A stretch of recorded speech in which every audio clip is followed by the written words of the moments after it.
आज का जो हमारा टॉपिक है वो है बेसिस एंड डायमेंशन से रिलेटेड। कि आज हम पढ़ेंगे किसी भी वेक्टर स्पेस या सब स्पेस की हम बेसिस या डायमेंशन क्या चीज होती है। तो हम स्टार्ट करते हैं डेफिनेशन से कि let V be a vector space over the field F. कि सपोज करें कि वी हमारे पास कोई वेक्टर स्पेस है और ओवर द फील्ड एफ है। फील्ड हमारे पास एफ है। A subset S of V is said to be linearly dependent or simply dependent। हमारे पास S कोई सबसेट है किसी वेक्टर स्पेस V का, तो हम कहेंगे कि ये सेट लीनियरली डिपेंडेंट है या जो है वो लीनियरली डिपेंडेंट है या सिर्फ डिपेंडेंट है if there exist distinct vectors alpha 1 alpha 2 up to so on alpha in S। अगर हमारे पास इस सेट के अंदर n डिस्टिंक्ट वेक्टर एग्जिस्ट करें और इतने ही स्केलर्स जिनको बुक में उसने C1 C2 और Cn से डिनोट किया, फील्ड स्केलर्स एग्जिस्ट करें, not all of which are zero, वो सारे के सारे जीरो ना हो। ठीक है, तो सच दैट, लेकिन जब अगर उनका मैं ये लीनियर कम्बिनेशन बनाऊं तो वो जीरो आ जाए, तो ऐसे सेट को हम कहेंगे कि ये लीनियरली डिपेंडेंट है। इन अदर वर्ड्स कि अगर हम ये लीनियर कम्बिनेशन बनाएं किसी सेट के वेक्टर्स का और उसको इक्वल टू जीरो रखें, तो ये स्केलर्स जो हैं वो सारे C1 C2 ये सारे जीरो नहीं होने चाहिए। और आगे वो कह रहा है set which is not linearly dependent is called linearly independent. तो ऐसा सेट जो लीनियरली डिपेंडेंट नहीं है, गोया कि अगर हम ये linear combination equal to zero रखें और ये स्केलर जो है वो सारे के सारे जीरो हो जाएं, तो फिर लीनियरली इंडिपेंडेंट होगा। तो फिर हम कहेंगे कि ये सेट आपके पास क्या है जी, लीनियरली इंडिपेंडेंट है। आगे वो कह रहे set S contains only finitely many vectors, we sometimes say that alpha 1 alpha 2 up to alpha n are dependent। अगर सेट फाइनाइट सेट हो तो फिर हम कहेंगे कि ये जो उसके वेक्टर्स हैं ये हमारे पास क्या है, लीनियरली डिपेंडेंट है। सिमिलरली इंडिपेंडेंट है, इंस्टेड ऑफ सेइंग ऐसे डिपेंडेंट। तो मैं इसको जो है वो एक एग्जांपल के साथ एलिबोरेट करना चाहूंगा कि फॉर एग्जांपल ये आपके पास एक सेट है एस जिसका नाम है, और इसके अंदर ये दो वेक्टर्स हैं। एक अल्फा 1 वेक्टर है फॉर एग्जांपल, वो आपके पास है 1 0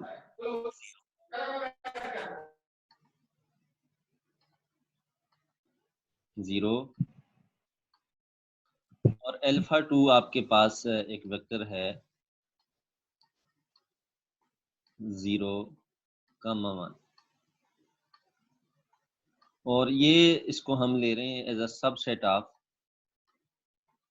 R2, जो हमारे पास फेमस वेक्टर स्पेस है under the usual operation of addition of vectors and scalar with respect to scalar multiplication. तो ये एक सेट है जिसके अंदर ये दो वेक्टर्स हैं। हम चेक करना चाहते हैं कि आया ये लीनियरली इंडिपेंडेंट है। तो हम क्या करेंगे, पहले स्केलर लेंगे C1 अल्फा 1 और इनको इसके साथ मल्टीप्लाई करेंगे, प्लस C2 अल्फा 2। और अब हम स्केलर्स को देखेंगे, जब इनको हम इक्वल टू जीरो रखेंगे और हम स्केलर्स को देखेंगे कि आया कि ये जो स्केलर्स हैं ये जीरो हैं कि नहीं है। वेयर C1 C2 जो है वो आपके पास ये जो है वो R के फील्ड जो हमारा R है इसके वेक्टर्स या स्केलर्स हैं, इसके कंपोनेंट। तो ये जब इसको हमने इक्वल टू जीरो रखा तो आपके पास आया C1 इंटू अल्फा 1 की वैल्यू पुट की, वो आपके पास है 1 0, प्लस C2 और अल्फा 2 आपके पास है 0 1, और इसको हमने इक्वल टू जीरो वेक्टर के रखा। तो ये अगर आप देखें तो ये आपके पास आ जाएगा C1, 0 प्लस 0, C2, और ये बेसिकली आपके पास इक्वल टू 0 वेक्टर होगा। और अगर आप देखें इसको मैं ऐसे भी लिख सकता हूँ, क्योंकि ये यूजुअल स्केलर मल्टीप्लिकेशन है और एडिशन है, तो हम इनको एज यूजुअल जिस तरह हम ऐड करते हैं C1, C2 और इक्वल टू 0 रखेंगे। और 0 का क्या मतलब है, यहाँ ये 0 वेक्टर है, तो ये आपके पास आ जाएगा, दिस इम्प्लाइज कि C1 और ये C2 दोनों क्या है, 0। तो देखें हमने ये डेफिनेशन पढ़ी थी कि अगर हम लीनियर कम्बिनेशन को इक्वल टू 0 रखें और जो स्केलर हैं वो सारे के सारे 0 आ जाए, तो वो सेट ऑफ वेक्टर्स जो हैं वो लीनियरली इंडिपेंडेंट होता है, अदरवाइज लीनियरली डिपेंडेंट होगा। और अगर इनमें से एक भी 0 ना हो, सारे 0 ना हो, एक भी इनमें से 0 ना हो, तो फिर ये क्या होगा, लीनियरली डिपेंडेंट होगा। तो ये आपके पास जो सेट है ये लीनियरली इंडिपेंडेंट। और अगर आप देखें ज्योमेट्रिकली ये आपके पास बेसिकली ये वेक्टर है आपका अल्फा 2 है, और ये आपका जो है वेक्टर फॉर एग्जांपल यहाँ तक जो है ये अल्फा 1 है। तो ये बिल्कुल देखें ये एक दूसरे पे डिपेंड नहीं कर रहे, अल्फा 2 यहाँ जा रहा है और अल्फा 1 यहाँ जा रहा है, परंतु ये अल्फा 1 है और ये अल्फा 2 है, ये आपस में एक दूसरे पे डिपेंड नहीं कर रहे। तो ज्योमेट्रिकली इसका ये मतलब है। अब एक एग्जांपल मैं आपको लीनियरली डिपेंडेंट की देता हूँ। हाँ जी बच्चों, आप में से किसी को ये एग्जांपल क्लियर ना हुई हो? एग्जाम्पल क्लियर हो गई है, लेकिन सर अगर कांस्टेंट सारे ये 0 होंगे तो सर वो लीनियरली इंडिपेंडेंट होंगे, और अगर वो नॉन 0 होंगे तो वो लीनियरली डिपेंडेंट होंगे। और सर अगर कुछ 0 हो और कुछ नॉन 0 हो तो सर फिर वो क्या होंगे? देखें मैंने एक बात कही कि लीनियर कम्बिनेशन को हम अगर इक्वल टू 0 रखें और एट लीस्ट वन स्केलर जो है वो 0 ना हो, कम से कम एक, ज्यादा से ज्यादा जितने हो, एट लीस्ट वन स्केलर जो है वो आपके पास नॉन 0 हो, तो फिर हम कहेंगे कि सेट आपके पास लीनियरली डिपेंडेंट है। और अगर सारे के सारे 0 हो जाएं तो फिर हम कहेंगे लीनियरली इंडिपेंडेंट। गोया कि अगर ऐसा सेट है जिसमें लीनियर कम्बिनेशन हम 0 रखते हैं, एक वेक्टर कम से कम 0 आ जाता है, कम से कम एक, ज्यादा से ज्यादा जितने आए, एक वेक्टर कम से कम 0 हमारे पास नहीं आता, नॉन 0 रहता है स्केलर, तो फिर हम कहेंगे कि ये सेट ऑफ वेक्टर्स जो है वो लीनियरली डिपेंडेंट है। ठीक है, फॉर एग्जांपल मैं इसकी एक एग्जांपल करता हूँ। फॉर एग्जांपल ये आपके पास एक, इसी को मैं चेंज करता हूँ।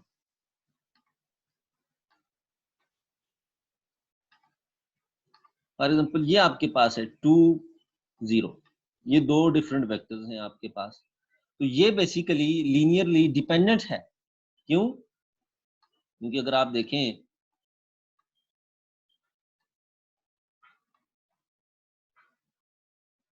अगर आप देखें इसे अगर इसको गौर से देखें तो इसको मैं लिख सकता हूँ 2, 0, लीनियर कम्बिनेशन हमने 0 रखा, और यहाँ आपके पास आ जाएगा 2C2, 0, और ये आपके पास आ जाएगा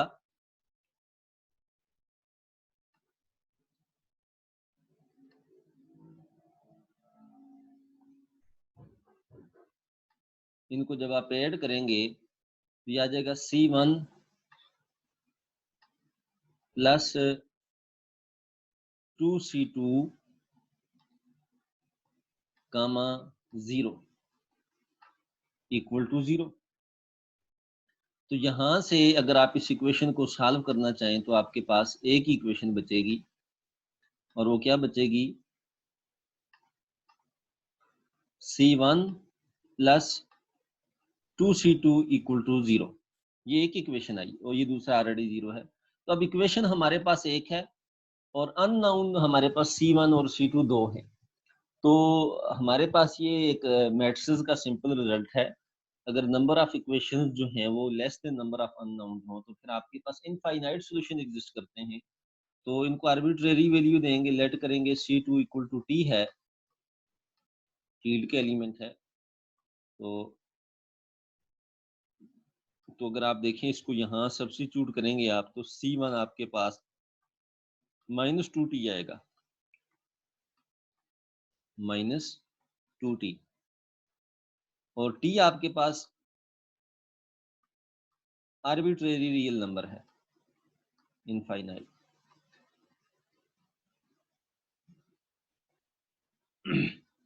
भाई ये क्या क्या कर रहा है कोई?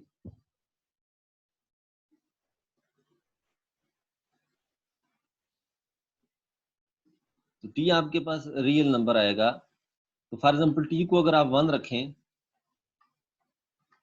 T को जब आप 1 रखेंगे तो ये C1 आपके पास आएगा 1 और C2 आपके पास आएगा -2। तो ये देखें इनमें दोनों जीरो नहीं है। एक भी अगर इनमें से जीरो नहीं है तो फिर ये लीनियरली डिपेंडेंट है, अदरवाइज लीनियरली इंडिपेंडेंट। हाँ जी बच्चों, क्लियर हुआ ये आपको? जी सर। ग्राफ कैसे होगा? अच्छा मैं आपको, अच्छा अब इसका जो अगर आप ये किस बच्चे ने लाइनें लगाई हैं?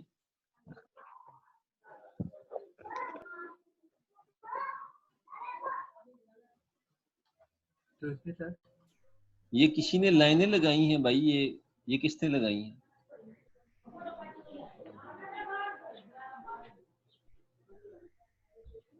अस्सलाम वालेकुम सर। सर वाल- मैं बोल रहा हूँ जी सर, ये कुछ बच्चे अभी मीटिंग में एंटर होना चाहते हैं, आप परमिशन दे दो, मीटिंग ज्वाइन कर लेंगे हमारी। भाई मैंने सबको परमिशन दे दी है। वो कुछ बच्चे वेट कर रहे हैं, 2 बच्चों को मैसेज आ रहे हैं कि आप परमिशन दे दें। नहीं, सबको मैंने ऐड कर दी। अच्छा अब हम अगर इसको ज्योमेट्रिकली देखना चाहें तो ज्योमेट्रिकली क्या होगा जी, इन दो वेक्टर्स को फॉर एग्जांपल ये जो अल्फा 1 और अल्फा 2 लिखे हमने, इनको अगर हम ज्योमेट्रिकली देखना चाहें कि ये डिपेंडेंट का क्या मतलब है, तो अगर आप देखें ये हमारे पास XY प्लेन है R2 के अंदर। तो ये देखें यहाँ आपका ये जो वेक्टर है ये अल्फा 1 है, क्योंकि ये 1 0 है, फॉर एग्जांपल X1 है और Y 0 है, ये आ गया। और अल्फा 2 भी आपके पास देखें यहीं इसी लाइन पे ये लाई करता है, ये अल्फा 2 2 0, जस्ट इसका स्केलर मल्टीपल। ये आपका अल्फा 1 है और ये जो दूसरा वेक्टर है ये अल्फा 2 है।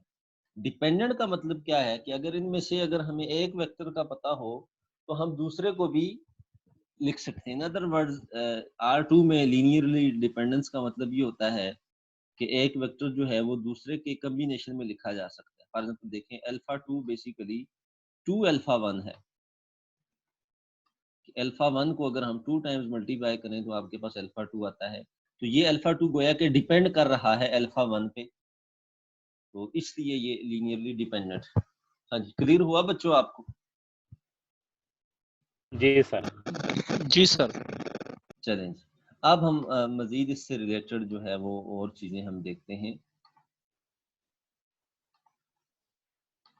तो ये इसकी डेफिनेशन है, ये आपको मैंने बता दी, आपने नोट कर लेनी है। अच्छा जी, कहता है the following are easy consequences of definition. अगर हम इस डेफिनेशन को देखें तो इससे हम कुछ चीजें इजीली हम डिड्यूस कर सकते हैं। Any set which contains a linearly dependent set, एक ऐसा सेट जिसके अंदर लीनियरली डिपेंडेंट सेट हो तो उसको हम कहेंगे कि ये सेट लीनियरली डिपेंडेंट है। फॉर एग्जांपल एक सेट है, उसका कोई सबसेट है जो लीनियरली डिपेंडेंट है, तो वो सेट खुद क्या होगा, लीनियरली डिपेंडेंट होगा, क्योंकि बाय डेफिनेशन उसके अंदर फाइनाइट जो हम देखेंगे। सेकंड के any subset of linearly independent set is linearly independent, कि अगर आपके पास कोई लीनियरली इंडिपेंडेंट सेट है, उसका कोई भी जो सबसेट लेंगे तो वो आपके पास क्या होगा, लीनियरली इंडिपेंडेंट होगा। ये चीजें आप डेफिनेशन से इजीली फॉलो कर सकते हैं। और तीसरी बात क्या है कि वो कह रहा है zero vector is always linearly dependent, कि जीरो वेक्टर जो है वो हमेशा आपके पास लीनियरली डिपेंडेंट होगा। क्योंकि देखें अगर आप देखें ये 1.0 वेक्टर करें आप, 1 स्केलर रखें तो ये 0 आता है, ये जो स्केलर है ये लाजमी नहीं कि ये जीरो हो, कोई भी नॉन जीरो स्केलर लें, उसको जीरो के साथ मल्टीप्लाई करें, आपके पास जीरो वेक्टर आएगा, तो ये भी लीनियरली डिपेंडेंट होगा। तो गोया कि ऐसा सेट जिसके अंदर जीरो वेक्टर है वो हमेशा क्या होगा, लीनियरली डिपेंडेंट होगा। और फोर्थ बात वो ये बता रहा है, a set S of vectors is linearly dependent if and only if each finite subset of S is linearly independent। या आपके पास एक कोई भी सेट है, वो इन्फिनिट है या फाइनाइट है, वो लीनियरली इंडिपेंडेंट कब होगा, अगर उसका हर सबसेट जो है वो लीनियरली इंडिपेंडेंट हो, हर फाइनाइट सबसेट जो है वो लीनियरली इंडिपेंडेंट हो। और इंडिपेंडेंट के बारे में आगे उसने डेफिनेशन लिखी कि इफ एंड ओनली इफ हमारे पास डिस्टिंक्ट स्केलर एग्जिस्ट करें सच दैट कि अगर हम लीनियर कॉम्बिनेशन को जीरो रखें तो वो स्केलर सारे के सारे जीरो आ जाएं फॉर एवरी आई। तो ये चीजें आप डेफिनेशन से इजीली डिड्यूस कर सकते हैं। नेक्स्ट आपके पास एक डेफिनेशन है कि बेसिस के बारे में, कि बेसिस क्या चीजें होती हैं।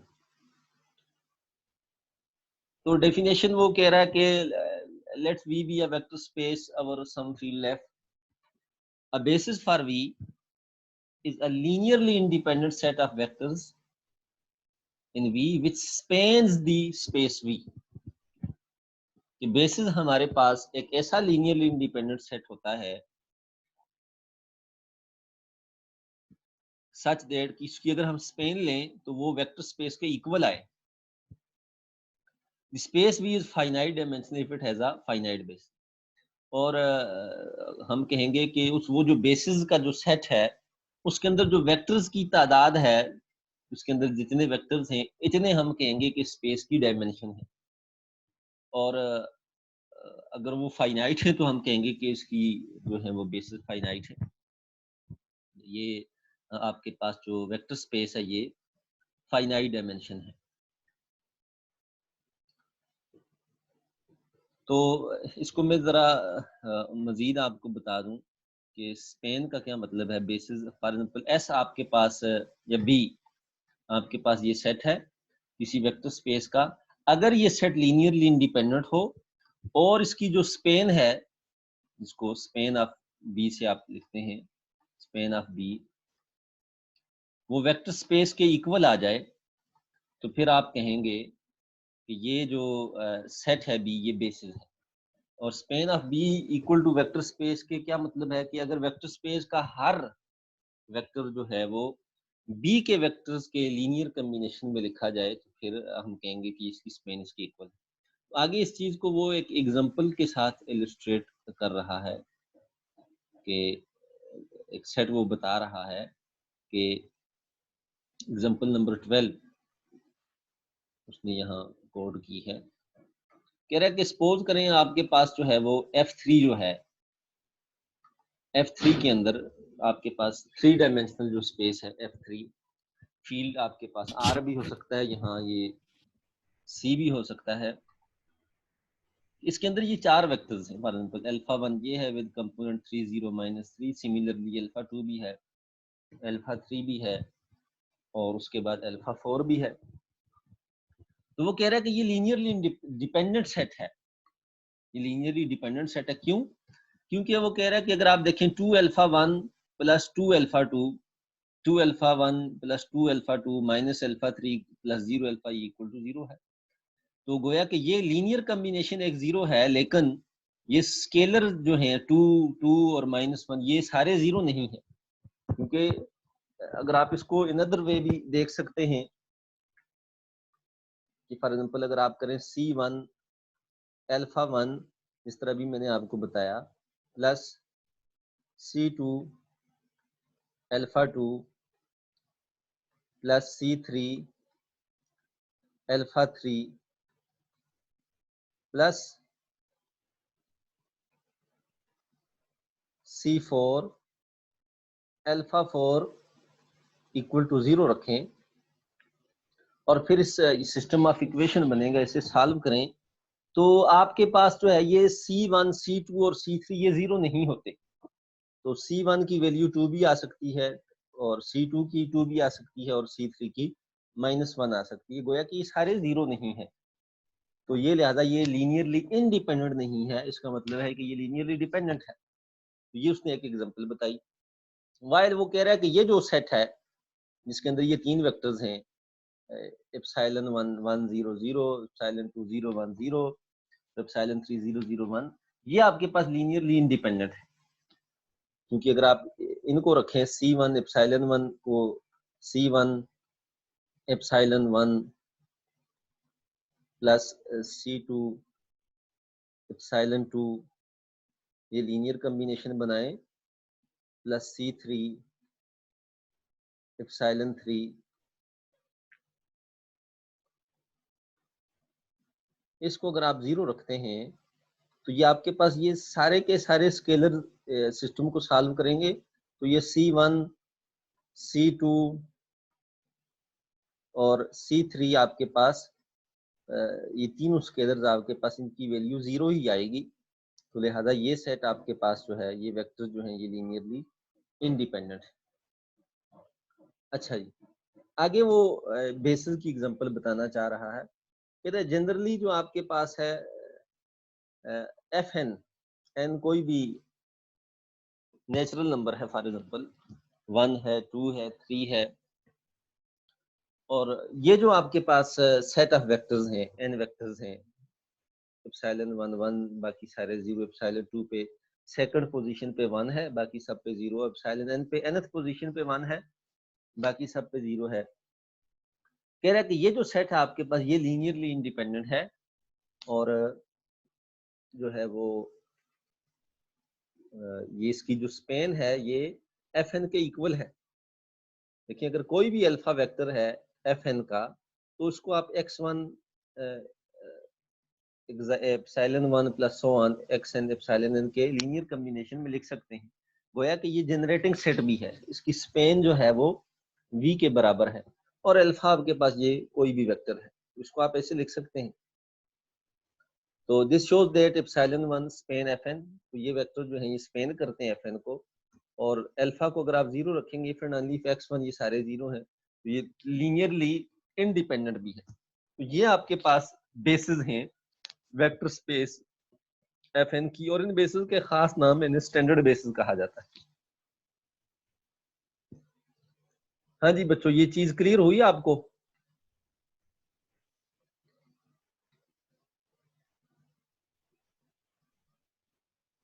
बच्चों आपसे example 13 sir, example 13 sir repeat करवा दें। अच्छा एग्जांपल 13 के बारे में सर थोड़ा नहीं क्लियर हुआ अभी। अच्छा एग्जांपल 13 को जो है मैं क्लिप बोर्ड पे दोबारा जो है वो नोट करना चाहूंगा कि फॉर एग्जांपल ये जो एग्जांपल 13 बता रहा है आपको, वो बता रहा है कि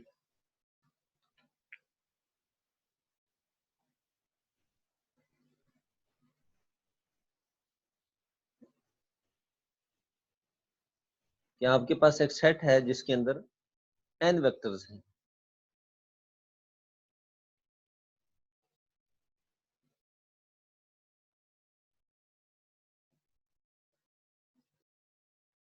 वो ये बताना चाह रहा है कि फॉर एग्जांपल ऐसा आपके पास एक सेट है जिसके अंदर ये वेक्टर्स हैं एप्सिलॉन 1,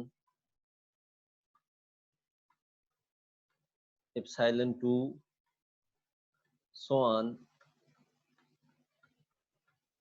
एप्सिलॉन n,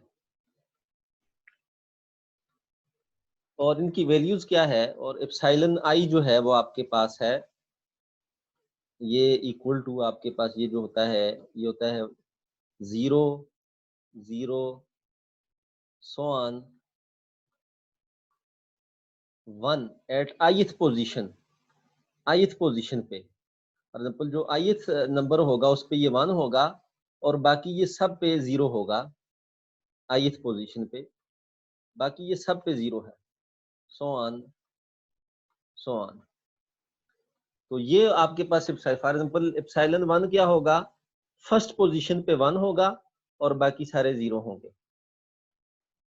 1 ये पहली पोजीशन ये आ गई और बाकी सारे 0 होंगे।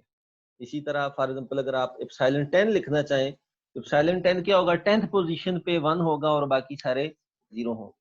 तो वो ये बताना चाह रहा है कि ये जो सेट है FN के अंदर, FN का सबसेट है, FN आपके पास F कोई भी फील्ड है, तो ये आपके पास बेसिस हैं इस वेक्टर स्पेस, क्योंकि ये वेक्टर स्पेस है, इसकी ये बेसिस है।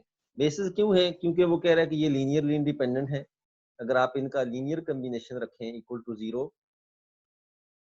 अगर आप ये चेक करें, for example C1 epsilon 1 plus so on Cn epsilon n equal to 0 रखें अगर आप, तो ये आपके पास सारे C स्केलर जो हैं वो 0 आ जाएंगे। कैसे जी? और C1 अगर आप रखें एप्सिलॉन 1 की इधर वैल्यू पुट करेंगे तो आएगा 1 0, बाकी सारे 0 प्लस सो ऑन, और Cn एप्सिलॉन n की वैल्यू क्या आएगी? nth पोजीशन पे 0, nth पोजीशन पे 1 और बाकी सारे 0, सो ऑन, और इसको इक्वल टू 0 वेक्टर रखते हैं। और इसको अगर आप सॉल्व करें तो स्केलर यूनियन मल्टीप्लिकेशन तो ये आ जाएगा C1 C2 so on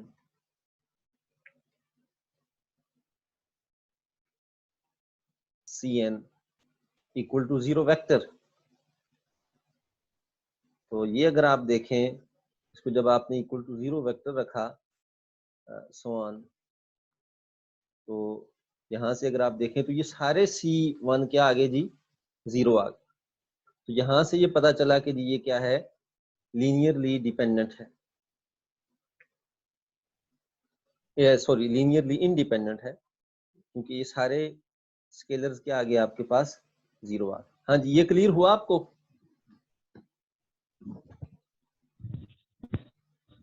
yes sir. अच्छा जी, सर ये रिपीट कीजिएगा।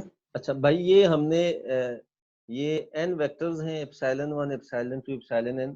हम चेक करना चाह रहे हैं कि आया ये लीनियरली इंडिपेंडेंट है या डिपेंडेंट, क्योंकि वो कह रहा है कि ये इनको चेक करें कि आया ये बेसिस हैं कि नहीं है। तो बेसिस चेक करने के लिए दो काम करने हैं, एक चेक करना है कि आया ये सेट लीनियरली इंडिपेंडेंट है कि नहीं है, और दूसरा ये कि ये स्पेन करता है वेक्टर स्पेस को कि नहीं। तो है कि वेक्टर स्पेस का हर एलिमेंट इनके लीनियर कॉम्बिनेशन में लिखा जा सकता है कि नहीं। तो लीनियरली इंडिपेंडेंट चेक करने के लिए हमने ये लीनियर कॉम्बिनेशन को 0 रखा, और C1 स्केलर है, यहाँ इन वेक्टर्स की वैल्यू लिखी। तो जब इसको हमने सॉल्व किया सिस्टम को, तो ये सारे स्केलर 0 हो गए। और ये डेफिनेशन है कि अगर हमारे पास सारे स्केलर लीनियर कॉम्बिनेशन को 0 रखें और रिजल्टेंट में सारे स्केलर 0 आ जाए, तो वो सेट आपके पास लीनियरली इंडिपेंडेंट होता है। तो ये लीनियरली इंडिपेंडेंट हमने शो कर दिया। और यस अब सर। हमने चेक करना है कि आया कि इन वेक्टर्स की जो स्पेन है वो Fn वेक्टर स्पेस के इक्वल है कि नहीं है। तो स्पेन का मतलब क्या है कि वेक्टर स्पेस का हर एलिमेंट इन वेक्टर्स की अगर लीनियर कॉम्बिनेशन में लिखा जाए, तो फिर हम कहेंगे कि ये जो सेट ऑफ वेक्टर्स है ये वेक्टर स्पेस को स्पेन करता है। फॉर एग्जांपल आपके पास अल्फा कोई भी वेक्टर है जिसके कंपोनेंट हैं, फॉर एग्जांपल ये x1 so on x2 so on xn। तो अगर आप देखें, आप इसको ऐसे लिख सकते हैं, इस वेक्टर को तोड़ के x1 comma 0 0 comma so on 0 plus 0 comma x2 comma 0 comma so on up to 0 plus so on 0 0 0 comma so on xn। लिख सकते हैं बच्चों? क्योंकि देखें ना, अगर आप इनको ऐड करेंगे तो ये आ जाएगा x1 प्लस 0, बाकी सारे कंपोनेंट x1 आ जाएगा, x2 ये दूसरे कंपोनेंट में है, यहाँ x2 आ जाएगा। तो इसको आप ऐसे तोड़ के लिख सकते हैं। और फर्दर अगर आप देखें, इसमें से x1 कॉमन ले लें, इसमें से बाहर ले लें, तो अंदर क्या बचेगा जी? 1 0 कामा सो ऑन, बाकी सारे 0। और इसमें से x2 बाहर ले लें आप, स्केलर मल्टीप्लिकेशन वैलिड है, तो अंदर क्या आएगा जी? 0 comma 1 comma so on 0 plus so on, इसमें से आप xn ले लें तो अंदर क्या बचेगा जी 0, 0, सो ऑन 1, ये आपके पास 1 है। और अगर आप देखें ये क्या लिखा हुआ है, ये x1 है और इसके साथ आपके पास लिखा हुआ है जी एप्सिलॉन 1, ये एप्सिलॉन 1 की वैल्यू लिखी हुई है, प्लस x2 है और आपके पास एप्सिलॉन 2 की वैल्यू लिखी हुई है, प्लस सो ऑन xn है और एप्सिलॉन n की वैल्यू लिखी। गोया के इस वेक्टर स्पेस fn का हर वेक्टर एक आर्बिट्रेरी वेक्टर लिया, आप देखें वो इनके लीनियर कॉम्बिनेशन में लिखा जा सकता है। तो यहाँ से हम ये कह सकते हैं कि ये जो सेट ऑफ वेक्टर्स है इसके कंपोनेंट है एप्सिलॉन 1, एप्सिलॉन 2, ये स्पेन कर रहा है वेक्टर स्पेस fn की। तो ये स्पेन भी कर रहा है और लीनियरली इंडिपेंडेंट भी है, लिहाजा ये बेसिस हैं।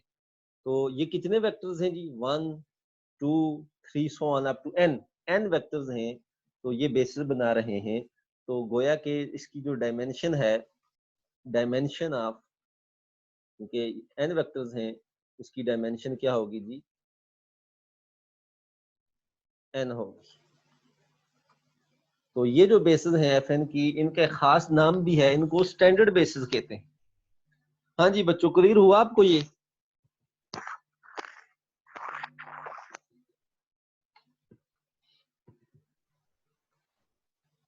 हाँ जी बच्चों, जी आप सर। आपसे ये मैं पूछ रहा हूँ, ठीक है। तो अभी जो है वो मीटिंग जो है वो खत्म होने में 2-3 मिनट रहते हैं, तो मैं न्यू मीटिंग लॉन्च करता हूँ, तो फिर हम यहाँ से आगे फर्दर हम कंटिन्यू करते हैं, ठीक है बच्चों? जी ठीक है। अच्छा सर, ये 6 बजे तक क्लास होगी आज या नहीं भाई, 5 बजे तक? 40 मिनट की ये अभी एक होगी है, और इसके बाद जी फर्दर जी जो है वो 40 मिनट की अभी स्टार्ट होगी। और ठीक है, 6 बजे तक नहीं होगी ओके। ये। आपका जो टाइमिंग है, ये 40 मिनट की एक क्लास बनती है ऑनलाइन जो है ना।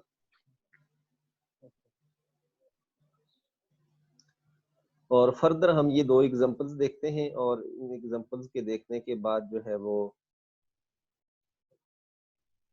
जो है हम कुछ थ्योरम्स हैं वो भी हम करेंगे।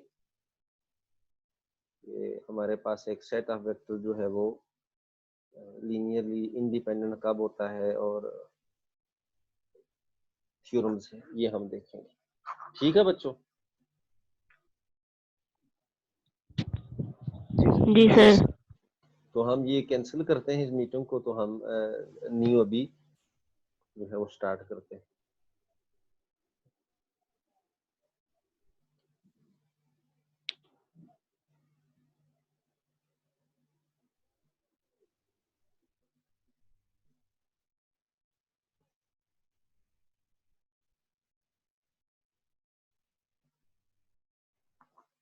अच्छा जी।